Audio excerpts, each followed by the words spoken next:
I just want to tell you that this section, task number 2, has 2 additional sections, web enumeration and what the shell, which are pretty rich and useful in information. For example, for web enumeration, we go into WordPress hacking and Nikto and WordList and GoBuster.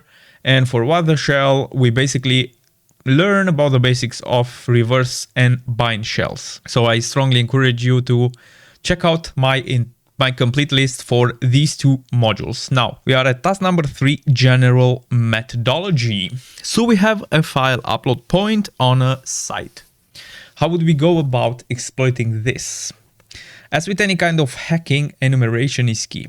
The more we understand about our environment, the more we're able to do with it.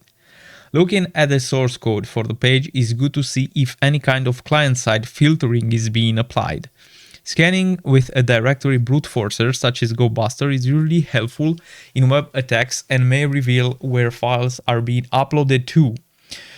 GoBuster is no longer installed by default on Kali, but can be installed with sudo apt install GoBuster. Intercepting uploads requests with burpsuit will also come in handy. Browser extensions such as Weapalizer can provide valuable information at a glance about the sites you're targeting. Weapalizer will provide it's a technology profiler, right? You can find out the technologies used to build the application. With a basic understanding of how the basic might be handling our input, we can then try to poke around and see what we can and can't upload.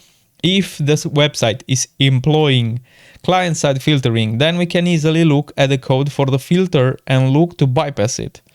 More on this later. If the website has server-side filtering in place, then we may need to take a guess at what the filter is looking for. Upload the file, then try something slightly different based on an error message if the upload fails. Uploading files designed to provoke errors can help with this. Tools like burpsuit or WASP-SEP can be helpful at this stage. We'll go into a more detail about bypassing filters in later tasks and answer the questions below. Rate the general methodology. Awesome.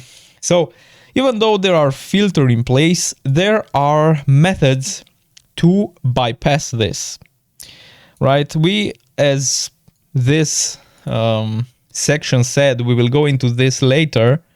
You can see here bypass client-side filtering and so on. But basically you can, after enumeration, after you gather information about how that application works or the upload page on that website, for example, you can just test it to see how it responds, if accepts, what kind of pages accepts, what kind of rejects are behind, stuff like that. But I guess we'll go through it in later tasks. So that's it.